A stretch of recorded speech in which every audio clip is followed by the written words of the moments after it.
Before I begin today's video, if you want to bypass mainstream media and get real news and volunteer opportunities straight from the Trump 2020 campaign, download their official app through the link in the description box below. It is 100% free. Just give in your number, verify, and you'll be good to go.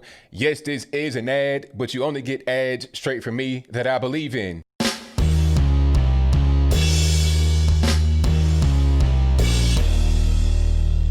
How's everybody doing? My name is Anthony Brian Logan, and today we got to talk about former Ohio State University football player Kirk Herbstreit crying live on ESPN College Game Day because of Black Lives Matter and the player protests and all the stuff going on around it, police brutality, blah, blah, blah. Now, this was totally embarrassing. Kirk Herbstreit, I don't know what's going on, if you got something else happening, if you got mental health issues, if there were crocodile tears, I can't tell what's going on, but this was the ultimate cringe. You know, I've seen some cringy things in my day now, but this was at the top, okay? This was peak cringe. Now, before I go any further, let's roll the clip. You've got to see this. After we get done watching that, I'll talk about what he said and what he did and the reaction of others that were on the panel with him. Then I'll give you my 2 cents, my deep detail analysis, and then I'll wrap it on up with a nice bow on top. So without further ado, let's go ahead and roll it. I think it's one thing to have rallies. It's one thing to skip a practice because of social injustice. It's one thing for the NBA and the NFL to miss games, to make a statement. Those things are great. But my question is, what's next? What does that lead to? You go back to practice the next day. What will lead to change? And I really think, I was talking to David Shaw, the head coach at Stanford, who really, he and I had a great talk. I love listening to his wisdom and his thoughts. And he shared a quote to me and reminded me from Benjamin Franklin. He said, justice will not be served until those who are unaffected are as outraged as those who are. And I think that's what I mean when I think the black community is hurting. If you've listened, and the word empathy and compassion over these last 4 months, how do you listen to these stories and not feel pain and not want to help? You know what I mean? It's like wearing a hoodie and putting your hands at 10 and 2. Oh God, I better look out because I'm wearing Nike gear. Like what? What are we talking about? And so you can't relate to that if you're white, but you can listen and you can try to help because this is not okay. It's just not. It's not. And we got to do better, man. We got to like lock arm in arm and be together in a football locker room. That stuff is gone. Those barriers are gone. And we got to do better. It's one of the things and why sports can be such a leader in this area. It's happened throughout history. All right, so you saw that, you heard that. Now, I don't know where to begin. First of all, my immediate reaction was laughter. I'm like, sir, what are you crying? Did somebody shoot your dog? Is one of your kids injured? Did they get into a high-speed car chase and crash or run off the edge? What happened? You would cry like that if something serious happened in your life. Family member, friend, somebody like that, seriously injured. Okay, I get it, I understand. But what are you really crying about? If your tears are real, because there could be crocodile. We're on ESPN, of course. It's owned by Disney and ABC, all the rest of it. They got this whole BLM thing going on. So it might make sense for them to stage this, have him out there halfway crying to get you on board with what they got going on. So you know that they really believe in Black Lives Matter. It could be that. But if the tears are real, what are you really crying about? I don't get it. You're crying about people you don't know, total strangers, things you hear in the media, watching the news. You crying over CNN news reports, talking about, oh, the black community, they're going through a really tough time right now. It's like, man, come on, stop it. This is nothing. What's happening right now in the country is really people like Kirk Herbstreit people that, affiliate themselves with Black Lives Matter or the cause or trying to quote unquote help black people, they're the ones that are out there destroying the nation, or they're trying to destroy the nation. I think in the end, we'll win. They won't win, but they're trying to destroy it. Why are you crying about people that are out there tearing up restaurants, burning down buildings, slapping black people in the face because they disagree, mobbing up on white people because they don't agree and they don't want to raise their fist? Why are you crying for them? And what is there really to cry about? Oh, it's not right. It's not fair. What, Jacob Blake resisting arrest, allegedly raping somebody? I mean, what are you really crying about? I'm just trying to figure it out. I don't get it. George Floyd. I mean, it's unfortunate that George Floyd died, but I mean, we saw the tape. Excited delirium. He was high on drugs. What was going to be the final result of that? You're not crying about all those that have been killed by abortion. If you were crying about that, I understand. It's weird how the media are kind of covering this. They're covering Kirk Herbstreit as, this virtuous guy. It was a good thing. And the panelists up there crying and keeping a straight face. Ain't nobody saying that and talking about, come on, Kirk, tighten up, sir, get yourself together. Ain't nobody saying that because nobody wouldn't get canceled. But I know some of those men on that panel were thinking that, because I was thinking that.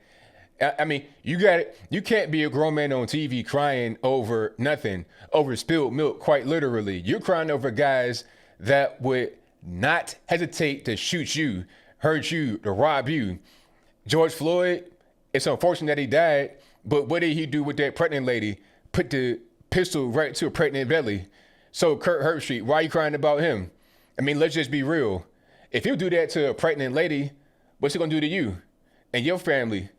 All right, I just don't really get it. But this kind of thought process, this kind of behavior, this oversympathetic, guilty type thing is what I talk about all the time. It's the guilty white liberal and the guilty black liberal as well. When you see videos of these so-called Black Lives Matter protests, really riots, insurrections, you're going to see a lot of the same people. If you're at a so-called protest and it's majority white, they're going to be very similar. If the protest is not majority white, they'll still all be very similar, and I'll explain. You'll have those that are liberal, guilty, probably got money, probably grew up very privileged, and they think that the black community is one way. They think that there are certain things that the police are doing that's making it be the way they think. And the way they think of it is just oppressed, downtrodden, and beat down by a force that they can't control. That's just not the reality. We do have issues in the black community, of course, but really, that's up to us in the black community to change it. It's like trying to disband the police is not going to make it better.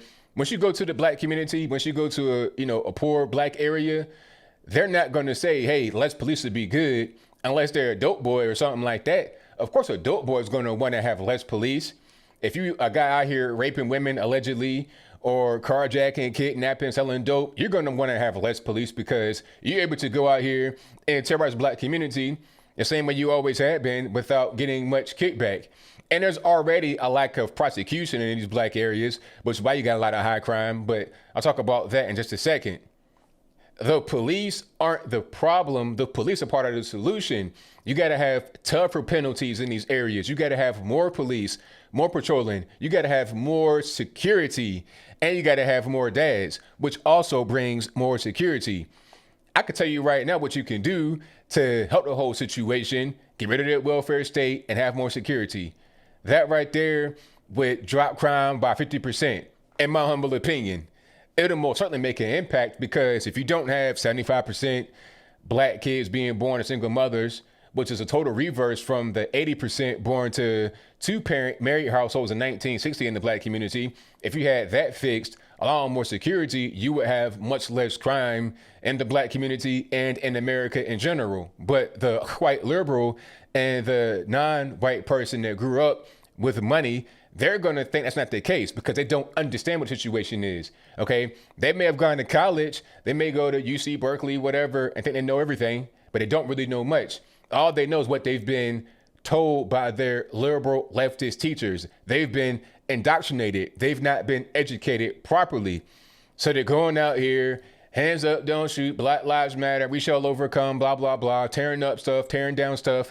All they're doing is making the black community worse, okay? You're driving the police away, you're making them be more apprehensive, they'll be less proactive. Now you're gonna see the black on black murder rate jump up. You already got a 20% increase in some cities, 50% increase, and most of that is black folks dying because of no security, no police.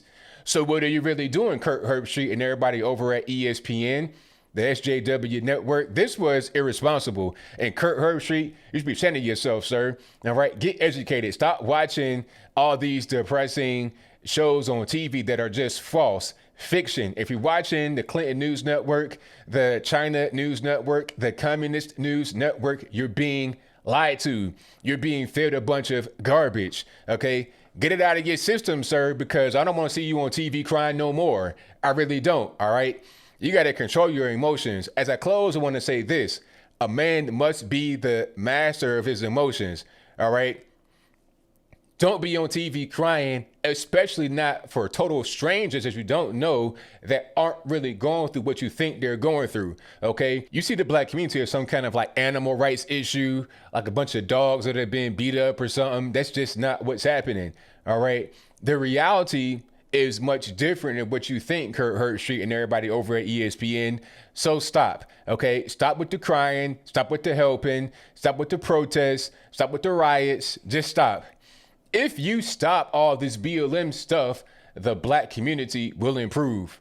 That's the reality, but I think I'll leave that right there for now. And what say you? Do you think that Kirk Herbstreit was ridiculous for crying on air over Black Lives Matter and the player protests and the poor downtrodden black man? If that's your viewpoint, let me know why in the comments below. Or was he right to cry like that?